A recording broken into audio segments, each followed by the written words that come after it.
Narcissistic abuse doesn't just break your heart, it rewires your brain.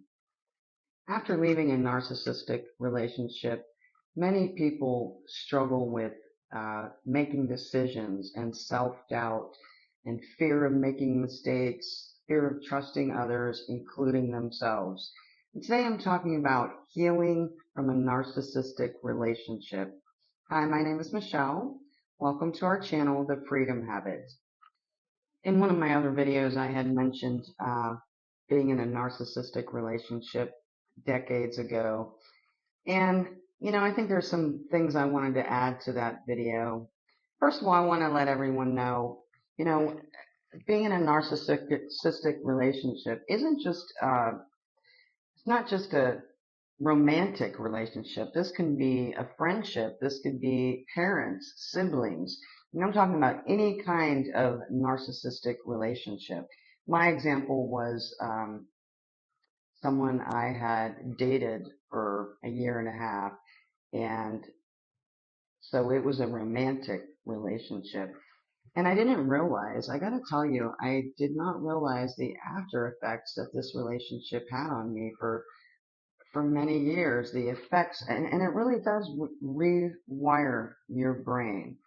I noticed now, looking back, I see things that actually still trigger me that I know are from that relationship.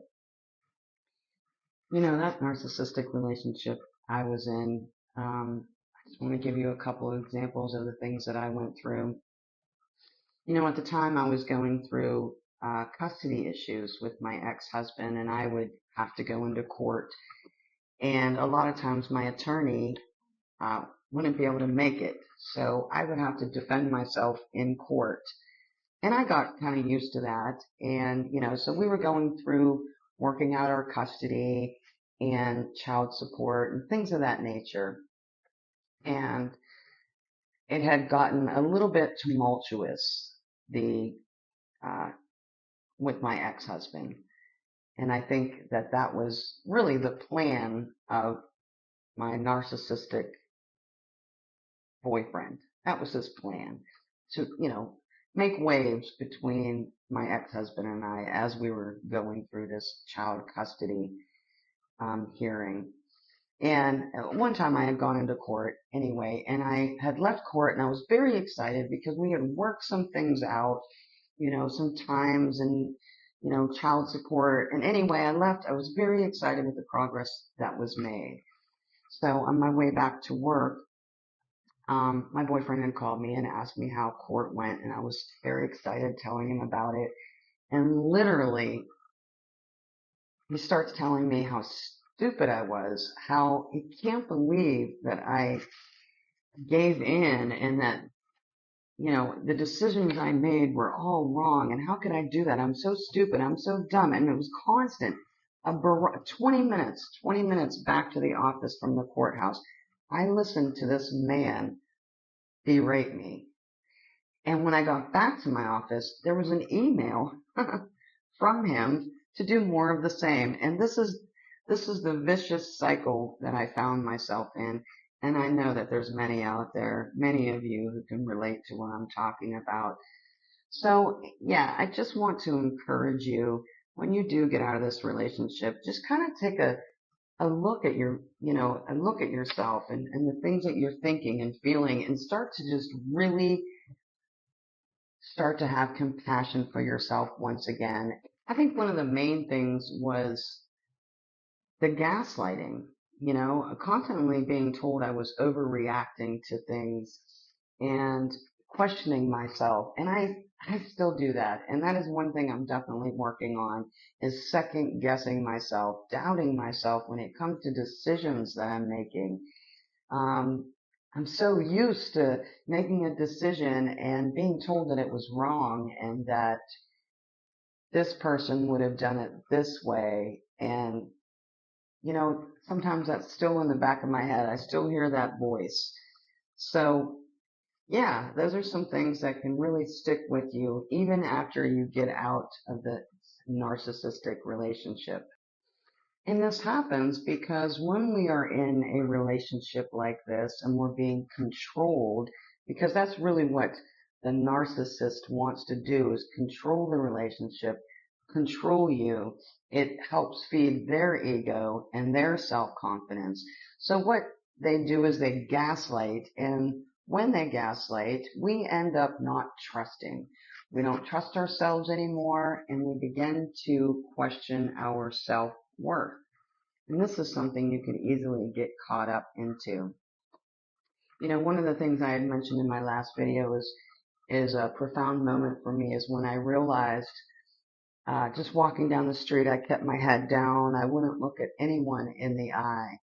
And a lot of that was because whenever we were together, and I've always been a people person, I'll just sit down and enjoy just kind of taking in the environment around me, watching people, seeing what's going on. Well, anyway, whenever we were together and we were out in public, whenever I would look around, he would watch to see where my eyes were going and was automatically assuming that I was checking out every male that apparently walked within the gaze of my eyes.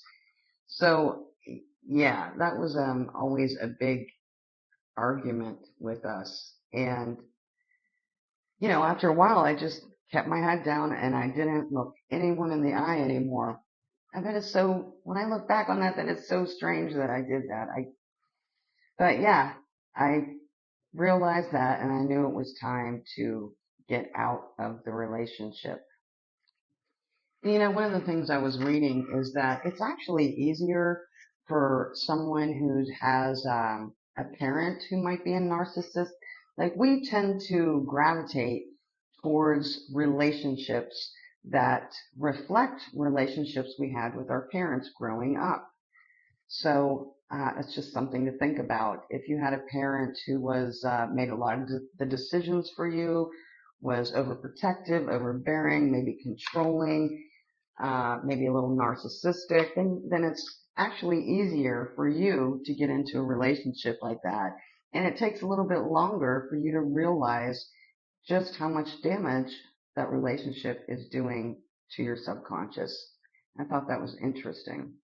So again, once we get out of this relationship, we need to take a look at our limiting beliefs, because I guarantee there's a lot of things that have gone into our head that weren't there before the relationship. So there's going to be, there's going to be some work that needs done. A lot of challenging your self-talk and your limiting beliefs, and check them, and see if they're even real, if you should be believing them, if they're valid.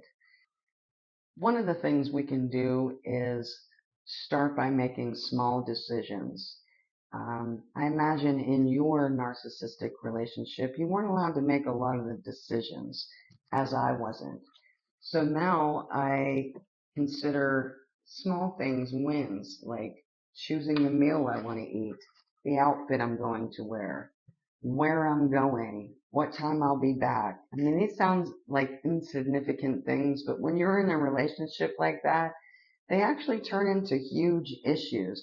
So now that you're out of that relationship, take a look at those small things and congratulate yourself for getting back into taking care of yourself. You could get into your journal and make a list of all the great decisions you've made lately. Write down your track record. And as I mentioned a few minutes ago, the negative self-talk. And we don't even realize how much we talk to ourselves. Like, all day long we do.